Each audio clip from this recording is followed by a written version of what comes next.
పుంగవ స్వీకరించండి. సాధ్వి ఏమా కలవరపాటు? సాధువులు ఉన్న చోటికే వచ్చి భిక్ష వేయాలన్న సామాన్య ధర్మం కూడా ఎరుగవా?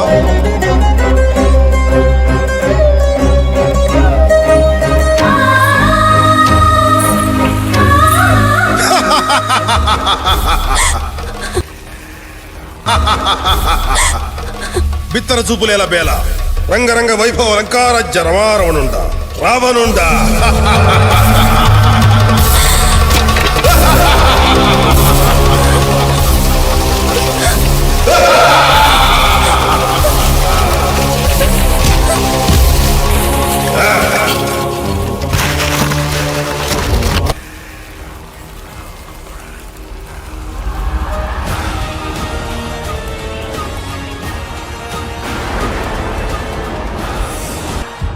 వస్తున్నా రావణ, న్యాయం 2 పాదాలతో నీ 10 తలల అన్యాయాన్ని అణిచివేయడానికి వస్తున్నా. నా జానకిని తీసుకువెళ్ళడానికి.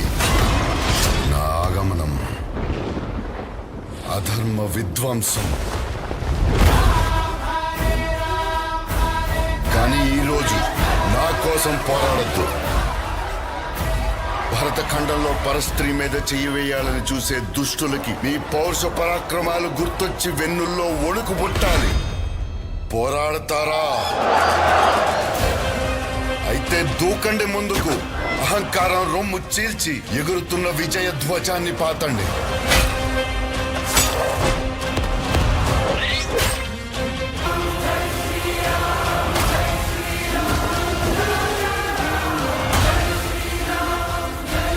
నేను ఇక్ష్వాకు వంశోద్భవ రాఘవ.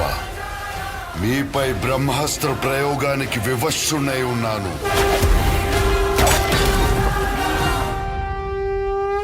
ఈ దశకంఠుడు 10 మంది రాఘవుల కన్నా ఎక్కువ.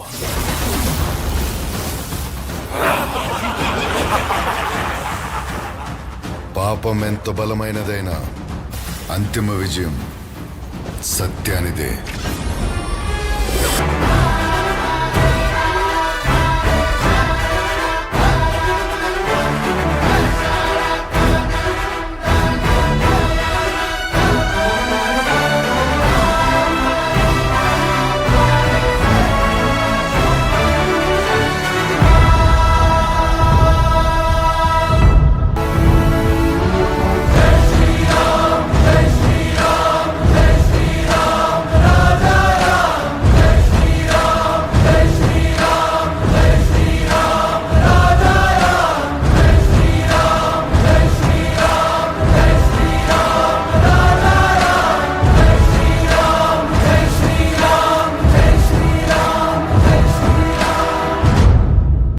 ఎప్పుడైనా ఆడవాళ్ళని హింసించొద్దు. ఆడవాళ్ళని దేవతల రూపంలాగా పూజించాలి. ఇదే నేను చెప్పాలనుకుంటుంది. అండ్ ఇంకొకటి ఏంటంటే, ఇప్పుడు రావణుడు సీతని అంతగానో హింసించిండు కాబట్టి రాముడు వచ్చి చంపేశాడు. సో ఎప్పుడైనా గుర్తు పెట్టుకోండి, ఆడవాళ్ళని ఎప్పుడైనా పూజించాలి. ఇదే నా స్టోరీ మోరల్. Thank you. ముందుగా అందరికీ శ్రీరామనవమి శుభాకాంక్షలు. నేను మీ సీతాదేవిని. మన ఈ సీతాదేవి కథ నుండి మనం నేర్చుకోవాల్సింది ఏంటంటే, చిన్న తప్పే కదా, చేస్తే ఏమవుతుంది, చేసేద్దాంలే అని కాకుండా దాని పరిణామాలు ఎట్లుంటాయని మనం ఆలోచిస్తే ఆ తప్పుని ముందే మనం ఆపొచ్చు. సీతాదేవి ఆ గీత దాటడం వల్లనే కదా రాముడి చేతిలో చిక్కుకొని అంత బాధలు పడ్డది. అదే సీతాదేవి అడుగు వేయకన్నా ముందు ఒక్క ఆలోచించుంటే ఇలా అయ్యేది కాదు కదా. అండ్ ఇంకోటి ఏంటంటే, హద్దులు మన తల్లిదండ్రులు కానీ మన పెద్దలు కానీ మనకు హద్దులు పెడుతూ ఉంటారు, కండిషన్స్ అంటాం కదా. సో ఫస్ట్లీ వాళ్ళు ఎందుకు పెడతారు మనకు? మనమేమనుకుంటామంటే, నా జీవితం నా చేతిలోనే ఉండాలి, నా జీవితం నేను చెప్పినట్టే నడవాలి, నాకు నచ్చిన వాళ్ళతోనే నేను ఉంటానని అనుకుంటారు. అమ్మ నాన్న ఎందుకు పెడుతున్నారమ్మా? మన కోసమే కదా. మొదటిది ఆడవాళ్ళకి నేను చెప్పుకోవాలనుకున్నది, ఎందుకంటే మనందరం జాగ్రత్తగా ఉండాలి కాబట్టి. వాళ్ళు పెద్దవాళ్ళు ఎన్నో అనుభవించి ఉంటారు, దాన్ని బట్టే కదా వాళ్ళు మనకు మంచి విషయాలు తెలియజేసేది. వాళ్ళ జాడలో మనం ఉంటూ వాళ్ళు చెప్పినట్టు ఫాలో అవుతూ ఉన్నత చదువుని చదివి మన తల్లిదండ్రులకు గౌరవాన్ని తీసుకొస్తేనే అదే గొప్ప స్వేచ్ఛ, అదే గొప్ప మన హద్దుల్ని పాటించుతూ మనం జీవించాలి. అండ్ ఇంకో విషయం, అందరూ ధర్మం,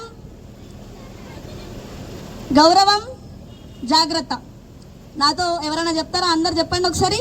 ధర్మం, గౌరవం, జాగ్రత్త.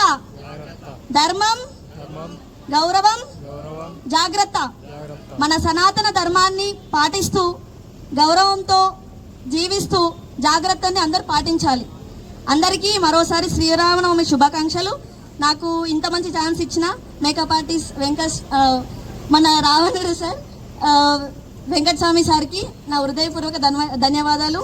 అండ్ గౌతమ్ సార్, మన హనుమంతుడికి కూడా thank you so much. And అందరికీ థ్యాంక్ యూ సో మచ్. జై శ్రీరామ్, జై శ్రీరామ్, థ్యాంక్ యూ. ఇప్పుడు మా మరిది గారు లక్ష్మణుడు మాట్లాడతారు. అందరికీ శ్రీరామనవమి శుభాకాంక్షలు. ఇప్పుడు నేను చెప్పబోయేది అన్నదమ్ముల బంధం గురించి. నేను మా అన్నని ప్రతినిత్యం అనుసరిస్తూ ఉన్నాను. అలాగే అన్నదమ్ముల బంధం అనేది కేవలం రక్త సంబంధం కాదు, అది ప్రేమ, గౌరవం, త్యాగం మీద, నమ్మకం మీద నిలబడి ఉంటుంది.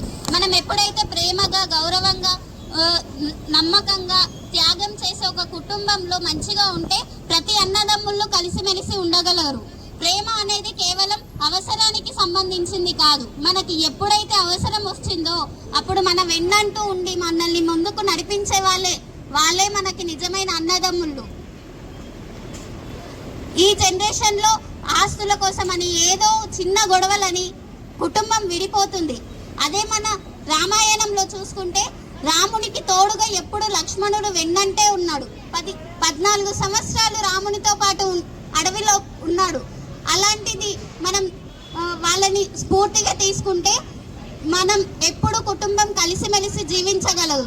సో నేను ఈ స్కిట్ ద్వారా చెప్పేది ఒకటే, ప్రతి ఒక్కరూ కుటుంబంలో నమ్మకంగా మంచిగా ఆనందంగా ఉండాలి అంటే ప్రతి ఒక్కరూ నమ్మకంగా ఉండండి. మీ సహోదరులను కానీ మీ అన్నలను కానీ గౌరవించండి. వాళ్ళ మాటలను కొంచెం గౌరవిస్తే ఆటోమేటిక్గా మన కుటుంబం మంచిగా ఉంటుంది. Thank you. జై శ్రీరామ్, జై శ్రీరామ్, జై శ్రీరామ్, జై శ్రీరామ్. చెప్పండి జై శ్రీరామ్, జై శ్రీరామ్, జై శ్రీరామ్, జై శ్రీరామ్, జై శ్రీరామ్, జై శ్రీరామ్. రామ లక్ష్మణ జానకి, జై బోలో హనుమాన్ కి, రామ లక్ష్మణ జానకి, జై బోలో హనుమాన్ కి, రామ లక్ష్మణ జానకి, జై బోలో హనుమాన్ కి. జై శ్రీరామ్, జై శ్రీరామ్, జై శ్రీరామ్. జై శ్రీరామ్.